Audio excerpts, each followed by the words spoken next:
વંદે માતરમ। આજે આપણે પાઠ 3 પરીક્ષા કે જે સાહિત્ય પ્રકાર છે જેનો બોધકથા પાઠની સમજૂતી મેળવવાની છે। પાઠની સમજૂતી મેળવતા પહેલા આપણે આ પાઠના જે શબ્દાર્થ છે એની સમજૂતી મેળવીશું। અહીંયા મેં જે શબ્દાર્થ લખીને રાખેલા છે એ તમારે તમારી બાકી બુકમાં વ્યવસ્થિત પાઠનું નામ, લેખકનું નામ, જન્મ, મૃત્યુ હોય તો મૃત્યુ આટલું લખ્યા પછી એક કે બે લીટી છોડીને શબ્દાર્થનું હેડિંગ આપવાનું છે અને ત્યાર પછી અહીંયા જે શબ્દો લખેલા છે એ અઘરા શબ્દો તમારે લખવાના રહેશે। તો શબ્દ સમજૂતી મેળવી લઈએ। પહેલો શબ્દ છે મોર, જેનો અર્થ થાય છે પાક। વાયરો એટલે પવન। સાંભળવા માંડ્યો એટલે એકઠું કરવા લાગ્યું। વીંજણો એટલે પંખો। ધણ ગાયોનું ટોળું। શિષ્યવૃત્તિ તેજસ્વી વિદ્યાર્થીને અભ્યાસ માટે મળતી આર્થિક રકમ। વિદ્યાધિકારી એટલે કેળવણી અધિકારી। હેડલાઇન તો મુખ્ય કારણ। ઊંઘિયો તો ઘઉં, જવ ઇત્યાદિ ધાન્યના ડુંડા। પસવાડતા તો પંપાળતા। મસ્તાન એટલે મધ ભર્યું। હરાયું એટલે રખડતું છૂટું ફરતું અંકુશ વગરનું। ઢેફા એટલે સૂકી માટીના મોટા ગાંગડા। લાડના લટકા એટલે ગમતી બાબત। સોટું એટલે લાગણી કે સોટી। ખારીલા એટલે ઈર્ષાળુ। ગભરું જીવ એટલે નિર્દોષ ભોળો જીવ। યમ તો યમ છે જમ એટલે યમ અહીં છે મૃત્યુ। સરવાણી એટલે નાનું ઝરણું। તો આ હતા આ પાઠના શબ્દાર્થ। હવે આપણે પાઠની સમજૂતી મેળવીએ તો પાઠ 3 પરીક્ષા। પાઠના લેખક છે પન્નાલાલ પટેલ। જન્મ ઈસવીસન 1912 અને મૃત્યુ ઈસવીસન 1988 માં। પન્નાલાલ નાનાલાલ પટેલનો જન્મ માંડવી હાલ રાજસ્થાનમાં આવેલા ગામમાં થયો હતો। તેમણે ઈડરમાં રહી માત્ર 4 અંગ્રેજી ધોરણ સુધી અભ્યાસ કર્યો હતો। તેમ છતાં ગુજરાતી સાહિત્યના પ્રથમ પંક્તિના સર્જક તરીકે નામના મેળવી હતી। તેમણે વળામણા, મળેલા જીવ અને માનવીની ભવાઈ જેવી નવલકથાઓ તથા સુખ દુઃખના સાથી, વાત્રકને કાંઠે, ઓરતા જેવા વાર્તા સંગ્રહો આપ્યા છે। ગ્રામ જીવનનું નિરૂપણ કરવામાં પન્નાલાલ સફળ રહ્યા છે। તેમના સર્જનને ધ્યાનમાં રાખી તેમને રણજીતરામ સુવર્ણચંદ્ર તથા ભારતીય જ્ઞાનપીઠ પુરસ્કાર પ્રાપ્ત થયેલા છે। ખેતરમાં પેસેલા ઢોરને કાઢવા જતા પરીક્ષામાં મોડો પડેલો મહાદેવ ઈમાનદારીની પરીક્ષામાં પાસ થતો હોવાથી ઇન્સ્પેક્ટર એને પરીક્ષામાં બેસવા દે છે। આ વાત અહીં રસપ્રદ રીતે કહેવાય છે। હવે પાઠની શરૂઆતમાં જોઈએ તો સૂર્ય ઉગ્યો, ઘઉં ચણાના મોર ઉપર સોનું છાંટવા લાગ્યું। આપણે જોઈએ કે સૂરજ ઉગે છે ત્યારે એનો આછેરો જે પ્રકાશ હોય છે, જે તડકો હોય છે, પીળાશ પડતો હોય છે, એટલે જે મોર હતો, જે પાક હતો એના ઉપર સોના જેવો કલરનો હોય છે, એટલે કે સોનું છાંટવા લાગ્યું। વસંતનો વાયરો મોર ઉપરનું સોનું સાંભળવા માંડ્યો। વસંતનો જે વાયરો છે, પવન છે, એ મોર એટલે કે જે પાક છે એની ઉપરનું સોનું સાંભળવા માંડ્યો, એટલે કે એકઠું કરવા લાગ્યો। પક્ષીઓનું ટોળું વાયરાની પાછળ પડ્યું। પાંખોનો વીંજણો વીંજતું હવામાંનું સોનું ધરતી ઉપર પાછું ધકેલાતું હતું। પક્ષીઓનું જે ટોળું હતું એ વાયરાની પાછળ પડે છે। પાંખો છે, વીંજણો એટલે કે પંખો, એને વીંજતું હવામાંનું સોનું। આપણે શરૂઆતમાં જ જોયું કે સૂર્યનો જે પ્રકાશ હોય છે સોના જેવા કલરનો આછો પીળાશ પડતો હોય છે, ધરતી ઉપર પાછું ધકેલાતું હતું। ગામમાંથી ગાય ભેંસનું ધણ છૂટ્યું। ગામ છે એમાંથી ગાય ભેંસનું જે ટોળું છે, ધણ છે એ છૂટે છે। ધરતી ઉપર વેરાયેલું સોનું મોઢે મોઢે ફંફોળતું જતું ખાતું હતું। એ જે પાક છે સરસ મજાનો એ ધરતી ઉપરનો એ ફંફોળતું હતું અને ખાતા જતા હતા। શાળાએ જવા છોકરા હાલ્યા। છોકરાઓ છે એ શાળાએ જવા માટે નીકળે છે। મોલ જોતા, હવા ખાતા, પક્ષીઓના માળા પાડતા, ખેતર શેઢેથી પસાર થતી રૂપેરી પગદંડી ઉપર સોનેરી પગલા પાડતા। પગદંડી જે કાચો રસ્તો હોય છે, ચાલવાની કેડી હોય છે, એના ઉપર શું કરતા હતા કે પાક છે એને જોતા જતા હતા, હવા ખાતા હતા, પક્ષીઓના માળાને પાડતા હતા અને ત્યાંથી જે સરસ મજાની પગદંડી હતી એના ઉપર એના પગલા પાડતા જતા હતા. એક છોકરો બોલી ઉઠ્યો, ઉપાડો પગ, આજે મારે પરીક્ષા આપવાની છે. એ જે શાળાએ જતા હતા એ છોકરામાંથી એક છોકરો છે એ બોલે છે કે ઝડપથી ચાલો, આજે મારે પરીક્ષા આપવાની છે. ઇન્સ્પેક્ટર સાહેબ કાલના આવેલા છે કે જે એમ કહે છે કે ઇન્સ્પેક્ટર સાહેબ છે એ કાલના આવેલા છે. શેના માટે? તો પરીક્ષા લેવા માટે. તારે આપવાની છે, અમારે શું? એમાંથી બીજો જવાબ દે છે કે તારે આપવાની છે, એમાં અમારે શું? ચારેયમાં મોટો છોકરો મશ્કરીમાં બોલી ઉઠ્યો. એમાંથી જે મોટો છોકરો છે મશ્કરી કરતા કરતા બોલે છે, અમને ઓછી શિષ્યવૃત્તિ મેળવવાની છે. ત્રીજાએ ટાપસી પૂરી અને ત્રીજો છે વાતમાં ટેકો આપતા શું કહે છે કે અમને ઓછી કઈ શિષ્યવૃત્તિ મળવાની છે. શિષ્યવૃત્તિ કે આર્થિક સહાય માટે જે રકમ મળે છે એ તમે અરજી કરો તો તમને મળે, પણ તમે કાંઈ મારા જેવા ગરીબ નથી. એટલે શું કહે છે કે જો તમે અરજી કરો તો તમને પણ મળે, પણ તમે કાંઈ ગરીબ નથી. પહેલો બોલ્યો, એમાંથી પહેલો છોકરો હતો એ બોલ્યો, પણ તને જ ક્યાં મળી છે? તમારા 10ની પરીક્ષા લે છે ત્યારે ને મહાદેવ. અને શું કહે છે કે તમે જે 10 છોકરાઓ છો એની પરીક્ષા લેશે અને પછી મળશે. વડાએ કહ્યું, ને કેમ જાણ્યું કે પહેલા 3માં તું આવીશ? એમાંથી જે વડો હતો, મોટો હતો, એમ કહે છે કે તું કેમ માની લે છે કે પહેલા 3માં તારું સ્થાન આવશે? ચોથોય વાતમાં પડ્યો, એમ તો નહીં, પણ પહેલો આવીશ, મહાદેવે સગર્વ કહ્યું. હવે મહાદેવ જવાબ આપતા શું કહે છે કે પોતાના આત્મવિશ્વાસ સાથે કહે છે કે પહેલો આવશે.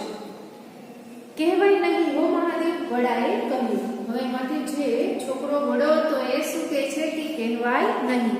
આડે દિવસે દોડે ને દશેરાએ ઘોડું નહીં દોડે. આડા દિવસે જે કામ સરળતાથી થઈ જતા હોય છે એ બીજા દિવસે ન પણ થાય, એટલે કે આવા દિવસે ન પણ થાય. ન શું દોડે એવી પાટી મેલાવું કે, એટલે ત્યારે શું જવાબ આપે છે કે ન શું દોડે, એમ કે એવી મહેનત કરીશ, એવી દોડ મૂકીશ કે. ત્રીજો વચ્ચે બોલ્યો, એમાંથી ત્રીજો છોકરો છે એ વચ્ચે બોલતા કે છે, મણિયાને તું કમ ન જાણતો, છઠ્ઠા ધોરણમાં પહેલા નંબરે આવ્યો જ હતો ને વળી. એટલે મણિયા નામનો જે છોકરો છે કે એને ઓછું ગણતો નહીં. છઠ્ઠા ધોરણમાં એ પહેલા નંબરે પાસ થયો હતો ને વળી. એ તો હું માંદો, આટલું કહીને અટકે છે કે ત્યારે હું માંદો, બીમાર. ચોથો બોલી ઉઠ્યો ને ત્યારે ચોથો છોકરો છે એ બોલી ઉઠે છે, ને નટુડો ઓછો છે કે. હવે વળી પાછું એમ કહે છે કે નટુડો ઓછો છે કે. એમાં પાછા એના બાપ હેડમાસ્ટર, એટલે પાછા મુખ્ય જે શિક્ષક હોય છે એમ કે એના બાપા છે એ હેડમાસ્ટર છે.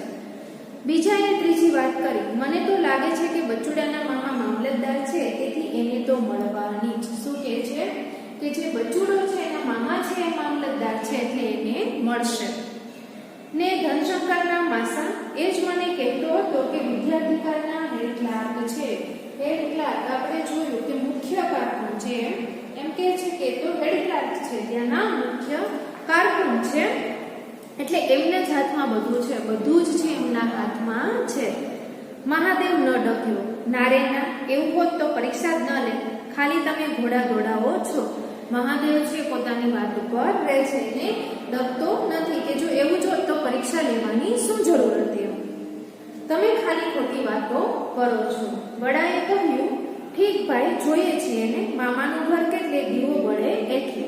એમાંથી જે મોટો છોકરો હતો, જે વડો હતો, એ શું કહે છે કે કંઈ નહીં, સમય આવશે ત્યારે બધી ખબર પડી જશે. હા હા, દીવો બળે એટલે પહેલો નંબર લાવો. મહાદેવ તાનમાં હતો, મહાદેવ તાનમાં કહે છે કે પહેલો નંબર લાવીશ. સારું, તો કેમ ભાઈ શંકર? ત્રીજાએ વડા પાસે ટેકો માંગ્યો અને અંદરો અંદર છે છોકરા વાતો કરતા હતા.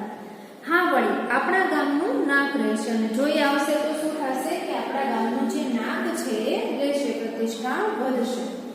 પહેલો આવીશ તો દર મહિને 15 રૂપિયા, બીજાને 10, ને ત્રીજો આવીશ તો 5 ક્યાં છે ગાંડા?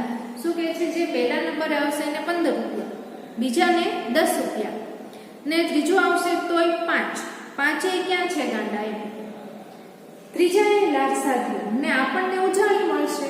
ઉજાણી એટલે કે જે ખુશી આપણે ઉજવીએ છીએ, એ સેલિબ્રેશન કરીએ છીએ એ. ચોથાએ પાકું કર્યું. હેને મહાદેવ, અને પાકું કરે છે કે હેને નક્કી ચાઓ, મહાદેવ મંજૂર થયો. એટલે મહાદેવ કહે છે કે હા પાકું, પછી મંજૂર કરે છે. આ રીતે આ ચારેય છોકરા જીભના ઝપાટા મારે છે ને ચાલી રહ્યા છે. આમાં ચારેય છોકરાઓ છે વાતો કરતા કરતા ત્યાંથી ચાલે છે. અડખે પડખે લડી રહેલી ઊંડીઓને પસરાવતા જાય છે. ઊંડીઓ ઘઉં, જવ ઇત્યાદિ જે ધાન્ય પાક છે એના જે ડુંડાઓ છે એને પ્રસરાવતા જાય છે.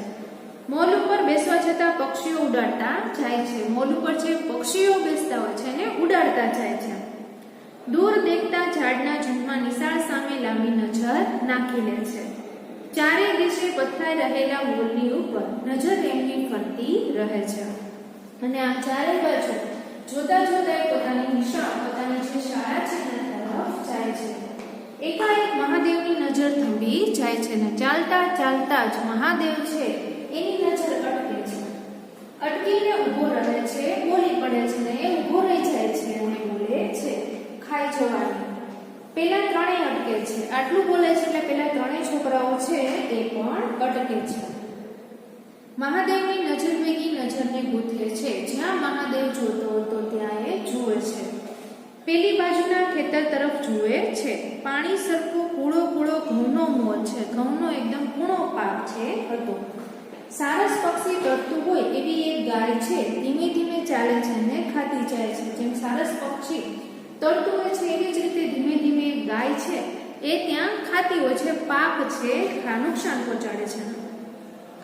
કાપલો કાઢી નાખવાની મહાદેવના પગ જમીન સાથે જોડાઈ ગયેલા લાગતા હતા. તારી માસીના ખેતરમાં લાગે છે શંકાએ અટકળ કરી. ત્રીજાએ કહ્યું શેઠા પર છે. અને ત્યાર પછી જ્યારે આ બધી વાતચીત ચાલતી હોય છે ત્યારે શું કહે છે કે આજે કાપલો કાઢી નાખવાનો એટલે કે બધું જ ખાઈ જવાની છે. મહાદેવના પગ જમીન સાથે જોડાઈ ગયેલા લાગતા હતા. એટલે ત્યાર પછી છે એમ કહે છે કે કાપલો કાઢી નાખવાનું, બધું જ ખાઈ જશે. મહાદેવના પગ જમીન સાથે જોડાઈ ગયેલા લાગતા હતા. ત્યાં ઊભા ઊભા જુએ છે. તારી માસીના ખેતરમાં લાગે છે. શું કહે છે કે તારી માસીનું જે ખેતર છે ત્યાં એ ગાય લાગે છે. શંકાએ અટકળ કરી. આવી રીતે અટકળ કરતા કહે છે. ત્રીજાએ કહ્યું શેઢા પર છે. મહાદેવ વિચારમાં હતો. બોલ્યો તે પણ વિચારતો હોય એવી રીતે.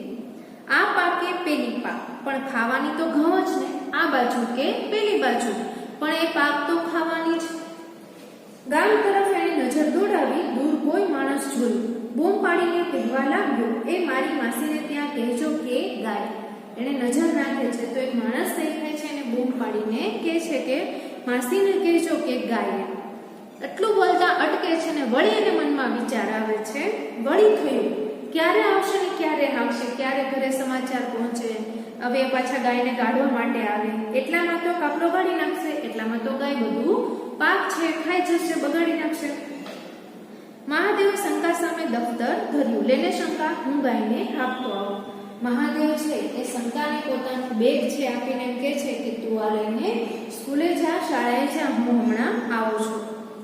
શંકાએ દફતર લીધું. યાદ આવ્યું તારે ત્યાં પરીક્ષા છે. દફતર તો એ બેગ તો એ લઈ લે છે, પણ એને યાદ આવે છે કે તારે તો આજ પરીક્ષા છે ને. આવ્યો આમ. મહાદેવે પાટી લગાવી. આટલું હમણાં જ આવું છું એમ કહીને દોડ મૂકે છે. મોલ ઉપર ઉડતી ઉડતી સંભી જતી હોય એવું એનું માથું દેખાતું હતું. કહેતો હતો તમ તમારે હેંડતા થાવ, આવ્યો હું તો આમ. એકદમ ફૂલ જે સ્પીડ છે એમાં દોડે છે અને ગાયને કાઢવા માટે નીકળે છે. અને પહેલાને એમ કહે છે કે તમે શાળાએ જાઓ, હું આવું છું. હરાયું ચરેલી ગાય, હરાયું રખડતું ઢોર. મસ્તાન હોય એમાં નવાય શી. મસ્તાન એટલે મદ ભર્યું કે એમાં નવાય શું એમ. મહાદેવ મન કરીને ઢેફા મારે પણ ચરબી ભરી ગાયને તો લાડકા લડકા હતા. હવે મહાદેવ છે ઢેફા આપણે જોયું કે સૂકી માટીના મોટા ગાંગડા છે એ મારે, પણ એકદમ ખાઈ ખાઈને ચરબી ભરેલી છે ગાય હતી ને તો ગમતી બાબત લાડના લટકા હતા. એટલામાં સોટું પણ ન હતું ને ત્યાં એકે લાકડી પણ ન હતી. શેઢા ઉપરથી આકડાનો એક દોરો ભાંગ્યો. આકડા છે ને દોરો છે એ લે છે, પણ ગાયને તો ચમડી જાણે શરીર પરથી માખો જ ઉડાડતી હતી. અને ગાય છે એ પોતાના શરીર ઉપરથી જે માખો છે એ ઉડાડતી હતી. માંડ માંડ માસીનું ખેતર વટાવ્યું તો બીજું પાછું કાકાનું આવ્યું. હવે માસીનું ખેતર છે એ વટાવે છે, પૂરું કરે છે, ત્યાં પછી કાકાનું ખેતર આવ્યું. કાકા ખારીલા હતા, કાકા છે એ ઈર્ષાળુ હતા. પણ એટલે કે ગાયને ન ખાવા દેવા, પણ એનો મતલબ એવો નથી કે એના ખેતરમાં ગાય છોડી દેવી અને પાકને નુકસાન પહોંચાડ્યું. તો ત્રીજું ખેતર ગામના એક ગરીબનું હતું. ત્રીજું જે ખેતર હતું ગામને કોઈ ગરીબ વ્યક્તિનું હતું. મહાદેવને થયું ના ના, નારજી કાકાને આટલું એક ખેતર છે એને કાપડો કાઢી નાખશે. એમ થઈ કહે છે કે આટલું જ ખેતર છે ને એમાં એ બધું બગાડશે, બધું ખાઈ જશે. ને વળી ગાયને આગળ હાકી મહાદેવમાં અધીરાઈને અકળામણ વધવા લાગી. એક પછી એક બધાના ખેતરમાંથી કાઢતા પછી ધીરજ છે એ તૂટવા લાગે છે, અકળાવા લાગે છે. એક લાકડું હાથમાં આવતા ગાયને ઝૂંડવા માંડી. ગાયે મારવાનો ઈરાદો હોય એ રીતે મહાદેવ સામે જોયું અને પછી હાથમાં આવે છે એવું જે ગાયને મારવા માંડે છે. ગાય પણ એને મારવા માટે માથું ઊંચું કરે છે, એની સામે જુએ છે. પણ છોકરો એને મારવા સરખો ન લાગ્યો. પણ છોકરાને એમ ન થયું કે હું એને મારું, એમ ગાયને એવો વિચાર આવ્યો. એટલે પછી આડાઅવળે દોડવા માંડ્યું. નારજી કાકાનું ખેતર પૂરું થયું અને પછી નારજી કાકાનું જે ખેતર છે એ પૂરું થાય છે. મહાદેવને થયું જાઓ, પણ શંકાનું જે ખેતર હતું ત્યાંથી મહાદેવ છે એ જવાની તૈયારી જ કરે છે. તો પછી એ શંકાનું ખેતર આવ્યું. એને થશે મારા જ ખેતરમાં મૂકી આવ્યો. હવે એને પોતાનું બેગ આપેલું હતું, શાળાએ જતા હતા, સાથે મિત્રો હતો, એટલે એમ થશે કે મારા જ ખેતરમાં મૂકેલું. મહાદેવની અકળામણનો પાર ન હતો. શાળા તરફ જઈ રહેલા છોકરાના હવે માથા પણ નહોતા દેખાતા. જે છોકરાઓ શાળા બાજુ જતા હતા એમના હવે એને માથા પણ દેખાતા બંધ થઈ ગયા હતા, આગળ વધી ગયા હતા. મહાદેવ ઢીલા પડતા મનને મજબૂત કર્યું. આટલું ખેતર કાઢીને મેલીશને પાટી કે એટલે છે કે અહીંથી હવે કાઢીને પછી એવી દોડ મૂકીશ કે ઝડપથી શાળાએ પહોંચી જશે. ત્યાં તો પોતાના જ ખેતરમાં ગાય પેઠી. મહાદેવની મૂંઝવણે હવે માજા હતી. એની ગતિ ગામ તરફ પાછી હતી ને સૂરજની ગતિ શાળા તરફ વધતી જતી હતી. એક બાજુ છે કે શાળાને જવાનો સમય છે બરોબરનો થઈ ગયો હતો, પોતે ગાયને કાઢવામાં ગામ બાજુ છે એ પાછો ફરતો હતો. એની અકળામણ છે એ વધી ગઈ હતી. અકળામણમાં રડવા સરખો થઈ ગયો અને એ રડવા જેવો થઈ જાય છે. ગાયને ભણતો ગયો, મારતો ગયો અને વળી વળીને પાછું જોતો ગયો. મારતો જાય છે, બોલતો જાય છે અને પાછું વળી વળીને જોતો જાય છે. પણ પોતાનો શેઢો વટાવ્યો ત્યાં જેનો ગભરું જીવ રડી ઉઠ્યો અને પોતાનો જે ગામનો શેઢો છે એ વટાવે છે ત્યાં જે રડી ઉઠે છે. આ તો પેલા ખુશાલમાનું ખેતર આવ્યું અને પછી કોનું ખેતર આવે છે કે ખુશાલમાં છે એનું ખેતર આવે છે. ત્યાર પછી શું થાય છે કે એમને કોઈ હળ હાંકનાર તો છે નહીં ને ગામમાંથી લોકોના હળ માંગીને આટલું ખેતર વવરાવ્યું છે. હવે એને જે કોઈ હળ હાંકવા વાળું હતું નહીં ને ગામમાંથી હળ માંગીને આટલું વવરાવ્યું છે. એટલેથી હાકી લાવી મેલીને ખુશાલમાના ખેતરમાં મેળવી ને ભલો મહાદેવ રડતો ગયો, માથા ઉપર આવવા કરતા સૂરજ સામે જોતો ગયો અને અલમસ્ત ગાયને ઝૂલતો ગયો. પાછો એમના ખેતરમાંથી પણ ગાયને મારતો મારતો કાઢે છે અને રડતો જાય છે. એમાં વળી વાડ નડે. કાઢવી ક્યાં થઈને પછી જે વાડ હોય છે વાડ નડે છે એટલે ગાયને બહાર કઈ રીતે કાઢવી ને મૂંઝાયેલો મહાદેવ વાડમાં છીંડું પાડતો ગયો. વાડ તેમાં છીંડું પાડવું એટલે કે થોડોક અવરજવર માટેનો રસ્તો કરવો. નાકની શીખતો ગયો, પસીનો લૂછતો ગયો ને રડતો રડતો પાછી વળેલી ગાયને ભાંડતો ગયો. નાક છે શીખતો, લૂછે છે, પસીનો લૂછે છે, ખેંચતો જાય છે નાક. રડતો રડતો ગાયને બોલતો જાય છે, મારતો જાય છે. એ પાછી ક્યાં જાય છે? અહીં છીંડામાં મરને. શું કહે છે ગાયને કે પાછી વળીને એ બાજુ શું જાય છે કે છીંડામાંથી બહાર નીકળે. દોડીને મહા મહેનતે ગાય વાળી. બહુ મહેનત કરીને ગાયને પાછી વાળે છે. છીંડા વાટે બહાર કાઢે ને વાળમાંથી છીંડું કરીને એમાંથી એને બહાર કાઢે છે ને અજબ ગજબની મુક્તિ અનુભવતા મહાદેવ જમના હાથમાંથી છૂટ્યો હોય એ રીતે શાળા તરફ એવી તે મુઠ્ઠીઓ વાળી મોલની સપાટીને સનનન કરતો છૂટેલો તોપનો કોઈ ગોળો જોઈ લ્યો. અને જેવી ગાય જાય છે એવો એ મુઠ્ઠી વાળીને એટલું સ્પીડમાં દોડે છે કે જાણે તોપનો કોઈ ગોળો છૂટેલો હોય એમ. અને જેમ યમરાજના હાથમાંથી જીવ છૂટ્યો હોય એવી રીતે મુક્તિનો અનુભવ કરે છે. પણ પહોંચ્યો ત્યારે શિષ્યવૃત્તિની પરીક્ષા શરૂ થઈ ચૂકી હતી. જ્યારે ગાયને કાઢવામાં આવે છે અને મોડું થઈ જાય છે ત્યારે જ્યારે સ્કૂલે પહોંચે છે, શાળા પહોંચે છે ત્યારે શિષ્યવૃત્તિની જે પરીક્ષા છે એ પરીક્ષા ચાલુ થઈ ગઈ હતી. 10મા વિદ્યાર્થી તરીકે શિક્ષકે અને ઇન્સ્પેક્ટર આગળ ઊભો કર્યો. ઇન્સ્પેક્ટરે મહાદેવ સામે જોયું. એનો આખો ચહેરો આંસુથી ખરડાયેલો હતો. અંગે પણ પસીનામાં રેબઝેબ હતો. સવાલ કર્યો, કેમ ભાઈ મોડો પડ્યો? અને ત્યારે 10મા વિદ્યાર્થી તરીકે એને હાજર કરે છે ત્યારે આખો પસીનામાં રેબઝેબ હતો, દોડીને આવેલો હતો, એનું મોઢું છે રડતો હતો, એનો ચહેરો છે પણ આંસુવાળો હતો અને પૂછે છે કે તારે મોડું કેમ થયું શાળાએ આવવા માટે?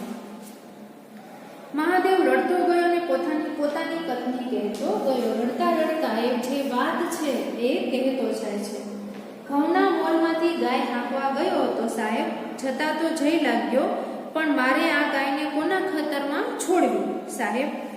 એટલે પછી ખેતરોની બહાર ગાયને કાઢવા રહ્યો ને એમાં મને એક પછી એક બધાના ખેતર આવતા જાય છે. કોના ખેતરમાં છોડવી? ને ગાયને કાઢવામાં મારે મોડું થઈ ગયું. ઇન્સ્પેક્ટરે જોયું તો મહાદેવની આંખોમાં આંસુ ન હતા પણ માનવતાની સરવાણી હતી. પોતાને પૂછતી હતી, કોના મોલમાં મારે હરાઈ ગાયને મૂકવી સાહેબ? આપ જ કહો. એટલે જે જોવે છે તો એના મોઢા ઉપરથી, એની આંખો ઉપરથી સાચું બોલે છે એ સમજાઈ જાય છે, દેખાઈ આવે છે અને પૂછતા હોય કે કોના ખેતરમાં એ રખડતું જે ઢોર છે એને મૂકવું? આપ જ કહો. ને જાણે ઇન્સ્પેક્ટર પોતાના મનની વાત બબડી પડ્યા, પાસ છે જા. ખ્યાલ આવતા શિક્ષકને હુકમ કર્યો, આપો એને પેપર. અહીંયા છે એની ઈમાનદારી છે, માનવતા છે, એની પરીક્ષામાં એ પાસ થઈ જાય છે. એમ કે છે કે એનું પેપર આપો, એ સાચો હતો.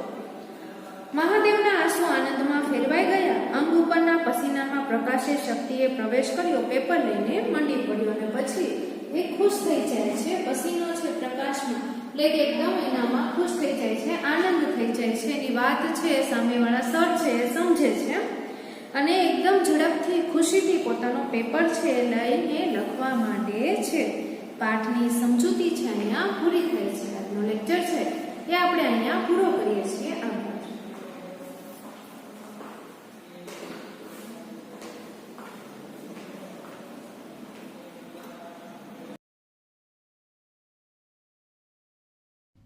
પ્રકરણ 3 પરીક્ષા.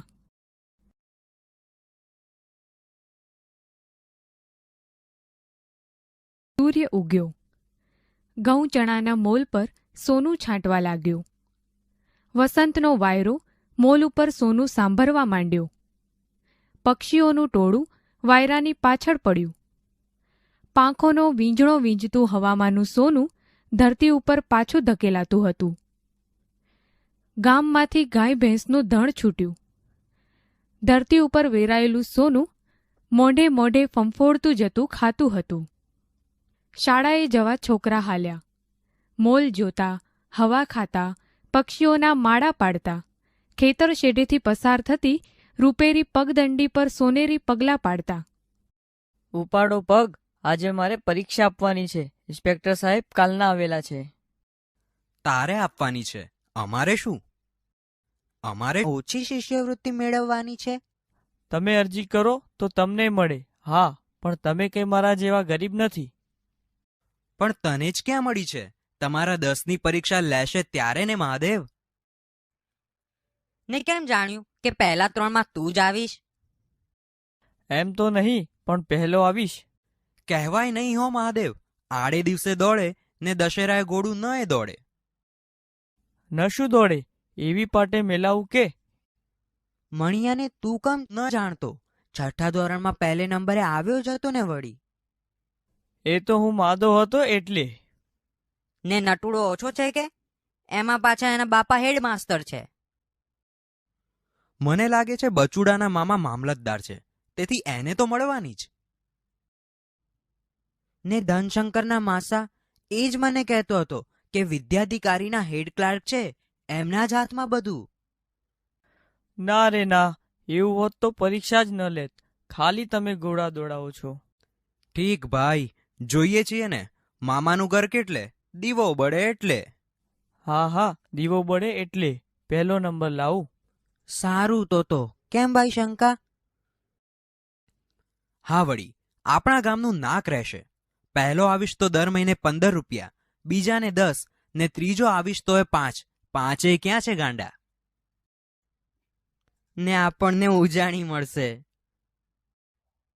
હે ને મહાદેવ? નક્કી, જાઓ. આ રીતે આ ચારેય છોકરા જીભના ઝપાટા મારે છે ને ચાલી રહ્યા છે. અડખે પડખે લડી રહેલી ઉંબીઓને પસવારતા જાય છે. મોલ ઉપર બેસવા જતા પક્ષીઓ ઉડાડતા જાય છે. દૂર દેખાતા ઝાડના ઝુંડમાં નિશાળ સામે લાંબી નજર નાખી લે છે. ચારે દિશે પથરાઈ રહેલા મોલની ઉપર નજર એમની ફરતી રહે છે. એકાએક મહાદેવની નજર થંભી જાય છે. અટકીને ઊભો રહે છે. ખાઈ જવાની? પેલા ત્રણેય અટકે છે. મહાદેવની નજર ભેગી નજરને ગૂંથે છે. પેલી બાજુના ખેતર તરફ જુએ છે.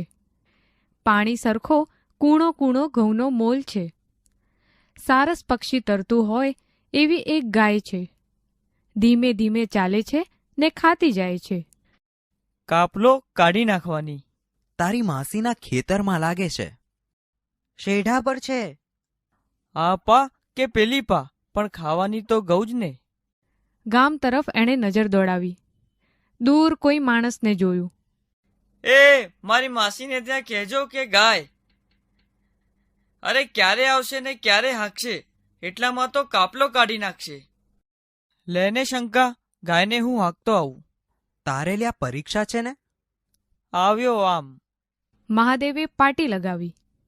મોલ ઉપર ઉડતી સંભળી જતી હોય એવું એનું માથું દેખાતું હતું. તમારે હેડતા થાવ, આવ્યો હું તો આમ. હરાયું ચરેલી ગાય મસ્તાન હોય એમાં નવાઈ શી?